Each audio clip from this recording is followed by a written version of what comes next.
Shalom, puji Tuhan. Kita masuk dalam renungan pada pagi hari ini. Mari kita sebelumnya berdoa dan tundukkan kepala, siapkan hati kita. Terima kasih Tuhan Yesus. Kami mengucap syukur untuk hari ini. Kami tahu semua adalah karena kasih karunia anugerah-Mu semata-mata. Kami boleh mendengar kebenaran firman Tuhan. Kami boleh menerima firman itu dalam kehidupan kami. Dan kami boleh mengalami perubahan karena Roh Kudus yang mengurapi setiap daripada kami, membuat kehidupan kami lebih baik. Karena benih firman itu termeteraikan dalam hidup kami, dan kami akan Kau mampukan Tuhan untuk melakukan firman-Mu dalam kehidupan kami. Terima kasih. Di dalam nama Yesus Kristus saya mengucap syukur. Saya berdoa. Haleluya. Amin. Puji Tuhan, hari ini kita masuk dalam satu topik dengan judul Kristus sebagai pusat hidup orang percaya, ya. Jadi Kristus sebagai pusat hidup kita. Nah, kita akan membaca mulai dari Galatia 2 ayat 19-20 ya. Kenapa kok Kristus harus menjadi pusat hidup orang percaya? Dikatakan di Galatia 2 ayat 19, sebab aku telah mati oleh hukum Taurat untuk hukum Taurat, supaya aku hidup untuk Allah, aku telah disalibkan dengan Kristus. Jadi setiap daripada kita yang percaya sama Yesus, itu kita sudah mengalami kematian atas manusia lama kita. Karena hukum Taurat itu upah dosa adalah maut. Kita telah mati. Dengan disalibnya Kristus itu kita telah mati. Manusia lama kita.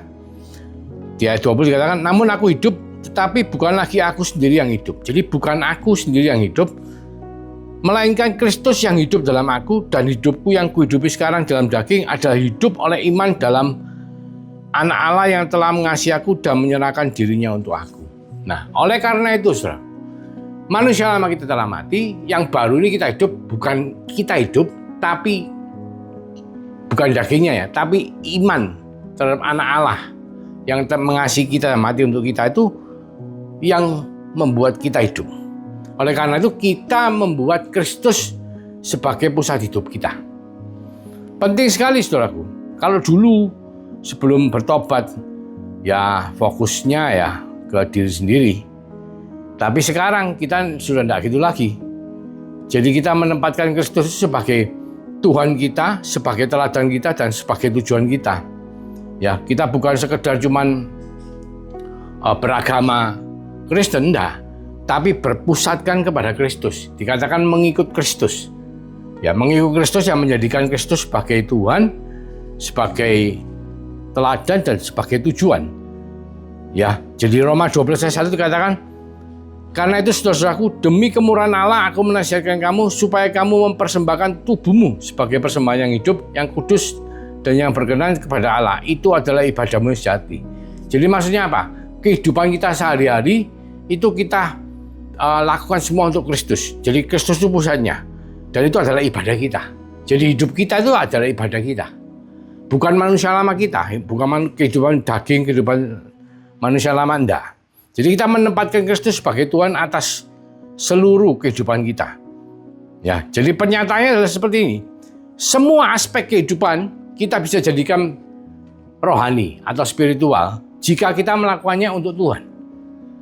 Jadi kalau kita melakukannya untuk Tuhan, meskipun kita cuma makan, itu bisa menjadi sesuatu yang rohani. Karena kita tahu bahwa tubuh ini adalah bait Allah. Kita nggak boleh makan sembarangan. Kita harus menjaga kesehatan.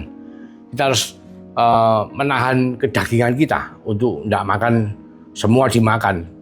Ya, gula, ya lemak, dan segala macam membuat kita menjadi sakit. Jadi kita melakukan itu untuk Tuhan. Makan pun kita melakukan untuk Tuhan. Itu menjadi hal yang spiritual dalam kehidupan kita. Ya, ini penting. Bahkan aspek kehidupan kita yang rohani pun kalau kita lakukan untuk diri kita sendiri, ya tidak menjadi sesuatu yang rohani. Iya toh? Segala aspek kehidupannya bisa menjadi hal yang sekular kalau kita melakukan untuk diri sendiri. Bahkan banyak, mohon maaf, mungkin saudara yang mendengar tidak ada, mungkin mereka pelayanan, menjadi pendeta, khotbah di sini, khotbah di sana. Tapi mereka melakukan untuk dirinya sendiri, bukan untuk Tuhan. Itu bukan sesuatu yang rohani, itu sekuler. Namanya cari duit, cari PK. Ya mungkin di luaran banyak, tapi saudara, saya percaya enggak. Jadi penting untuk menempatkan Kristus sebagai pusat hidup kita, pusat hidup orang percaya. Dan apa yang menjadi pusat? Ya kalau dulu mungkin keuangan, kita cari duit untuk membuat diri kita kaya. Kita sehat untuk supaya kita pribadi sehat. Kita menempuh pendidikan, melakukan pekerjaan, semua yang kita lakukan, pergaulan keluarga hanya untuk diri kita, menyenangkan diri kita. Tetapi ketika kita mengubah mindset kita membuat Kristus sebagai pusat hidup kita.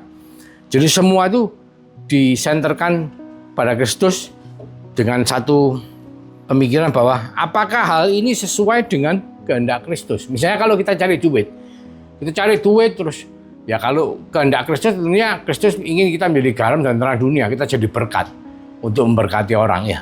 Terus kita kerjanya itu tipu sini, tipu sana ya, orang dirugikan oleh pekerjaan kita menekan pegawai kita. Nah itu tidak sesuai seperti kehendak Kristus. Itu berarti kita tidak menempatkan Kristus sebagai pusat hidup kita. Jadi maksudnya kita melihat semua aspek itu, apakah hal ini sesuai dengan kehendak Kristus? Dan kalau iya, ya kita lakukan itu. Jadi bahasa Inggrisnya, what would Jesus do? Apa yang Tuhan Yesus akan lakukan, itu yang akan kita lakukan. Misalnya kalau kita lagi makan atau kita lagi pergi sama keluarga, Yesus kalau sama keluarga bagaimana? Oh, kita harus mengasihi, kita harus mendidik anak kita, mengajarkan anak kita untuk membawa mereka supaya mengenal Allah kita. Nah, itu yang akan kita lakukan terhadap keluarga kita. Bukan kita melakukan pembiaran terhadap keluarga kita. Oh, kamu enggak apa-apa, kamu boleh beragama lain, kamu boleh. Enggak. Tapi kita akan melakukan apa yang seperti Yesus lakukan. Dan itu berarti apa? Kita menempatkan Kristus sebagai pusat hidup kita. Ya. Sebagai Tuhan kita. Amin. Nah, kedua, kita menempatkan Kristus sebagai teladan atas seluruh kehidupan kita. Di Roma 8 ayat 28-29 dikatakan, kita tahu sekarang bahwa Allah turut bekerja dalam segala sesuatu untuk mendatangkan kebaikan bagi mereka yang mengasihi Dia, yaitu bagi mereka yang terpanggil sesuai dengan rencana Allah. Sebab semua orang dipilihnya dari semula, mereka juga ditentukan dari semula untuk menjadi serupa dengan gambar anaknya, supaya anaknya itu menjadi yang sulung di antara banyak saudara. Jadi kita ini akan dibikin menjadi makin hari makin serupa seperti Kristus, ya. Jadi memang perubahan itu tidak langsung. Dikatakan tadi kita mati terhadap manusia lama, kita menjadi manusia baru, kita hidup dengan iman kita terhadap anak Allah, ya, terhadap Kristus. Kita akan menjadi serupa seperti yang sulung, tapi tidak mendadak. Itu akan mengalami satu proses pertumbuhan rohani, ya. Caranya gimana? Pertama kita harus menempatkan Kristus sebagai pusat hidup kita, sebagai teladan kita. Jadi kita mau melakukan apa, kita lihat Yesus. Oh, harus melakukannya seperti Tuhan Yesus. Poinnya di situ, ya. Tuhan mengasihi kita apa adanya, ya. Seperti anak bungsu, anak yang hilang itu sudah habis melarat, tidak bisa makan, bertobat dia pulang balik sama bapaknya apa? Disambut, dirangkul, padahal itu bau babi, kotor sekali ya. Tetapi, ya Tuhan menerima apa adanya, tetapi ia menolak untuk membiarkan kita seadanya. Jadi Tuhan tidak membiarkan anak bungsu itu seperti itu aja. Dia langsung panggil pegawainya, ayo ambilkan jubah baru, ambilkan cincin, ambilkan kasut. Ya, itu maksudnya apa? Supaya dipulihkan dan supaya kita bertumbuh. Jadi Tuhan ingin mengubah kita menjadi seperti Kristus, saudara. Dan itu poinnya. Kita menempatkan Kristus sebagai pusat kehidupan kita. Ya, jadi hidup baru itu harus berpusat pada Kristus. Kita harus punya pikiran, apakah yang kita lakukan dalam setiap aspek kehidupan kita, apapun itu membuat kita makin serupa seperti Kristus. Kalau iya, kita lakukan dalam hal keuangan, kesehatan, pekerjaan, pendidikan, rekreasi, keluarga, pergaulan, dan lain sebagainya. Ya, menempatkan Kristus juga sebagai tujuan atas seluruh kehidupan kita. Yang ketiga, tadi pertama menempatkan Kristus sebagai Tuhan, karena Dialah Tuhan kita. Menempatkan Kristus sebagai teladan. Ketiga, kita menempatkan Kristus sebagai tujuan. Di Matius 22, 37-40 dikatakan, kasihilah Tuhan Allahmu dengan segenap hatimu dan dengan segenap jiwamu dan dengan segenap akal budimu. Itu hukum terutama dan yang pertama. Dan hukum yang kedua yang sama dengan itu ialah kasihilah sama manusia seperti dirimu sendiri. pada kedua hukum ini tergantung seluruh hukum Taurat dan kitab para nabi. 1 Korintus 10 ayat 31 mengatakan, jika engkau makan atau jika engkau minum atau jika engkau melakukan sesuatu yang lain, lakukan semuanya itu untuk kemuliaan Tuhan. Jadi menempatkan Kristus sebagai tujuan atas seluruh kehidupan kita, itu berarti kita itu mempertanyakan apakah yang kita lakukan itu mempermuliakan nama Tuhan, mempermuliakan nama Kristus. Ya seperti ibaratnya seperti ini. Saudara mungkin pernah mendengar teologi anjing dan teologi kucing ya. Ya perbedaannya antara teologi anjing dan teologi kucing itu adalah kalau teologi anjing itu fokusnya sama tuannya, sama Tuhannya. Anjing itu fokus sama majikannya. Ya kalau kucing enggak, kucing fokus sama dirinya sendiri. Apakah saya dapat makan yang cukup? Apakah saya nyaman? Apakah saya kalau enggak saya lari? Tapi kalau anjing enggak, dia setia. Meskipun tuannya enggak punya apa-apa, enggak melakukan apa, dia tetap setia. Itu bedanya teologi kucing dan teologi anjing. Makanya Tuhan mengatakan dalam bahasa Yunaninya itu, kita kalau ngomong menyembah, itu proskuneo. Proskuneo, menyembah dalam roh dan kebenaran. Itu proskuneo. Proskuneo itu seperti anjing yang menjilati tangan tuannya. Itu arti dari bahasa Yunaninya. Seperti anjing. Kenapa dikatakan anjing? Karena anjing itulah gambaran dari yang setia. Jadi saudara harus diminta setia. Pakai teologi anjing, bukan teologi kucing ya. Ya bukan kita anjing, tapi ini adalah satu perumpamaan, satu pengertian bahwa kita harus mengubah mindset kita menjadi seperti yang Tuhan mau. Jadi hidup yang berpusat pada Kristus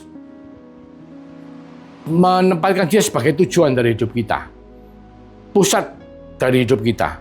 Dengan pemikiran hal seperti apakah yang kita lakukan dalam kehidupan kita sehari-hari itu menunjukkan kita ini mengasihi dan memuliakan Kristus. Dalam hal keuangan, dalam hal kesehatan, dalam hal pekerjaan, dalam hal pendidikan, rekreasi, pergaulan, dan keluarga. Karena itu penting, saudara. Pertama tadi, menempatkan Kristus sebagai Tuhan.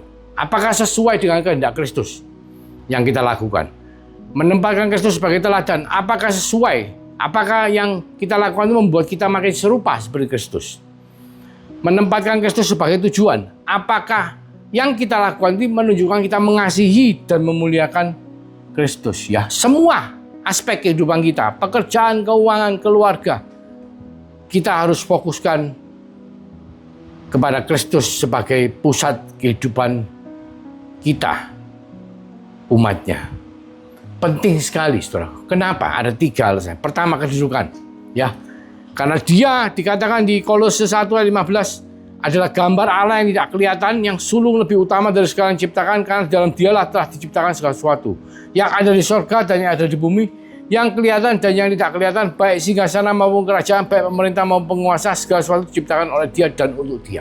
Jadi Kejadian 1 ayat 1 dikatakan Elohim, ya, atau Allah, bentuk jamak, Allah Tritunggal, menciptakan langit dan bumi.